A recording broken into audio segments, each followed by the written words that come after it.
সুস্থতা তেনেকৈ মোৰ নাছিলে আচলতে শ্ব' আছিলে কেইটামান লোৱাৰ আছামত ৰেগুলাৰকৈ আছিলে 27 তাৰিখৰ পৰা চাগে সেইকাৰণে অলপ বেছিকৈ কৰি দিয়া হ'ল আৰু তাত প্ৰত্যেক দিনে ঠাণ্ডাটো এতিয়া বেছি হয়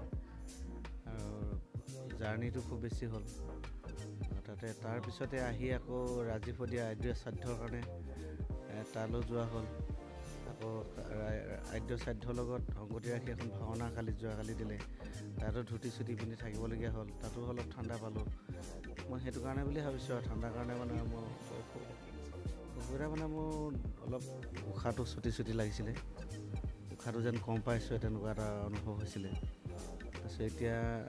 চিকিৎসকে কৈছে যে এইটো কফৰ কাৰণে হৈছে কাহো অলপ আছিলে গতিকে কফৰ কাৰণে এইটো সম্পূৰ্ণ কফৰ কাৰণে হৈছে বুলি কৈছে তেখেতলোকে এতিয়া এণ্টিবায়'টিক দিছে খাইছোঁ এনেকৈ পৰীক্ষা নিৰীক্ষা গোটেইখিনি কৰিছে বিশেষ একো নাই বুলি কৈছে কিন্তু সেই আৰু এণ্টিবায়'টিক কৰিব লাগিব